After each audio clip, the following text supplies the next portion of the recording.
For the Essential tier, as always, let me know what you guys would like to see for any given month, not necessarily for just next month, but games that you think would make sense in Plus. Now, I try to keep these videos to be realistic. No, I don't expect Hogwarts Legacy's Deluxe Edition to be a part of the Plus lineup.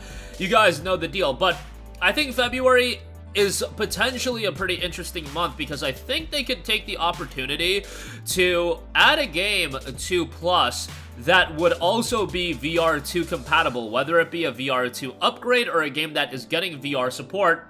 And I want to throw out some of those options. There is Pistol Whip, of course. I think that would be a great addition. Zenith the Last City would be a great addition.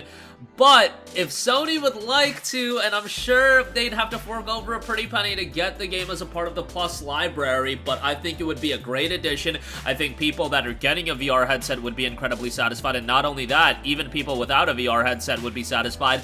Resident Evil Village, I think, it just makes way too much sense right now to try to get that game into the Plus library. Like, guys, this is a game I've already played. I loved it. It was one of my favorite games of 2021. And yes, it came out all the way back in 2021. I'm not asking for the Gold Edition. I'm asking for the base game, because it is getting that upgrade to VR, and I think it would just be a great addition to the service. And Resident Evil Village, like, even without VR, it's a fantastic game, so just having that in the service, I think, would be great, and people would just be incredibly excited about that fact. Might be pushing it a little bit, I know. Some of you guys are probably like, bro, they're not going to give you Resident Evil Village. But again, when you look at it, we're approaching 2 years since this game has come out. It came out in May of 2021, so it's been quite a while. And, you know, it goes on sale for $20, $15, like around that range. I don't think it's out of the realm of possibility for them to add Resident Evil Village to the Plus lineup. And I just think it makes a ton of sense. Maybe you guys disagree, but I think it kind of hits every category in the sense that for people that are copping VR2, hey, that's super exciting because that's going to be one of the premier titles right out the gate. And then even for people without, it's just a fantastic survival horror game. And there's a lot of buzz around survival horror games right now with, you know, Callisto Protocol a month and a half ago, Dead Space Remake dropping today.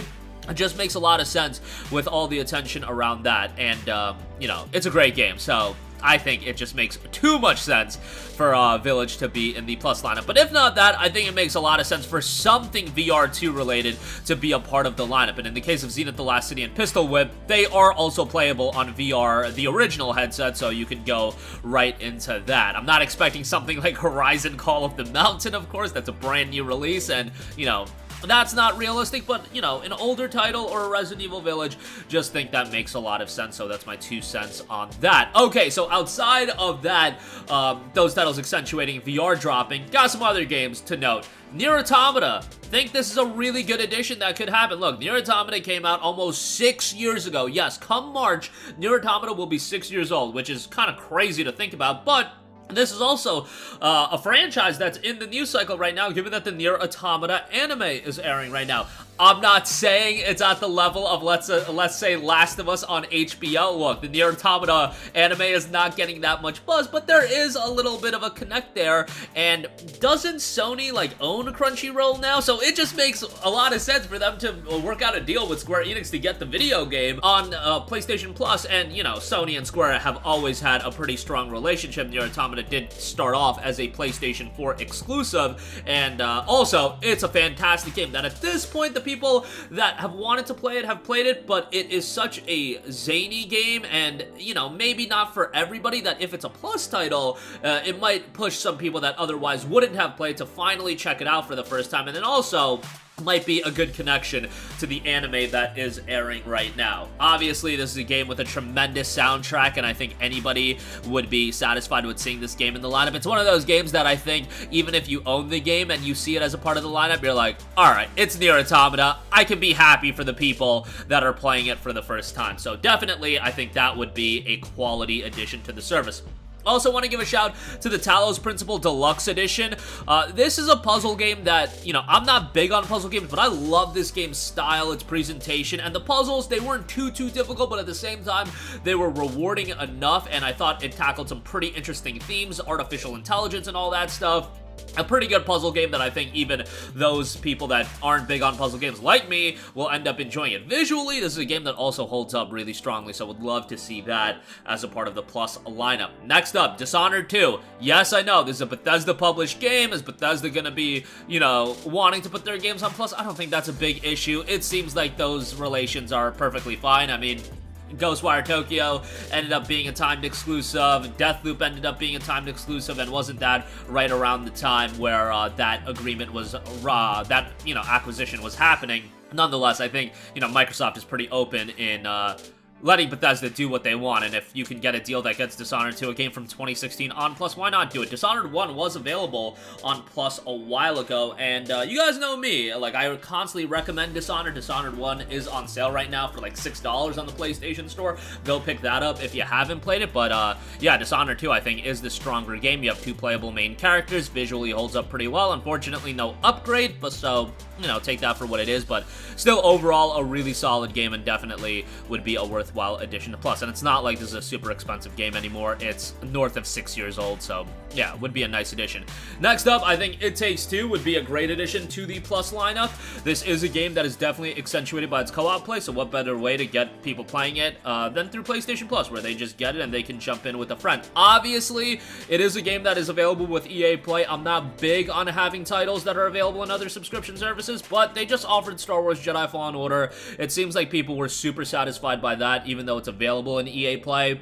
And this is a game that, hey, you know what? Valentine's Day is coming up. If you and a significant other want to go through a co-op title, I feel like timing-wise, it works out pretty well with It Takes Two. And Hazelight has just created, you know, that rep for themselves where they are the premier co-op development game studio, where all of their games are focused on co-op play and they work out really, really well. Obviously, with their games, they're designed to be co-op play, so you can invite people with a friend pass for free. So it's not like, you know, you're essentially saving the idea of 2 people buying the game. Really, you're saving 1 person from buying the game, but I digress. It's a great addition, and I think it would be fantastic to see it as a part of the Plus lineup. And lastly, I'm going to give this a recommendation until it gets added to Plus in some form. Media Molecule's Dreams, I just think, is a no-brainer. How this game isn't even available in Plus Extra boggles the mind. I've seen ideas of, just to get more people playing it, like, yo, bundle Dreams in with PlayStation 5 consoles. It's such a unique game. And Media Molecule is obviously a studio that focuses their games around the creation suite, and that doesn't mean you have to be creative. I'm the last person that wants to get into the creation suite, and I never did that with Little Big Planet back in 08, but seeing the incredibly talented people online and what they figure out to do with Dreams, like, people are making crazy stuff with the game, and I'm not saying they're making, you know, AAA production, but some of the games that they make are really, really well done, and how they make it so accessible in terms of weaving from experience to experience, I think is so well done.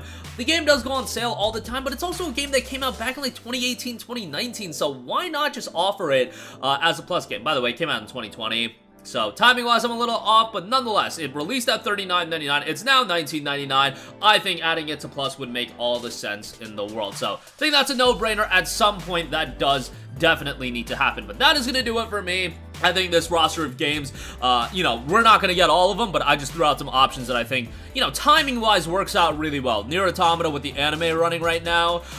Dreams, I just think, is a no-brainer. And all the VR stuff, especially Resident Evil Village, I think would be a quality addition as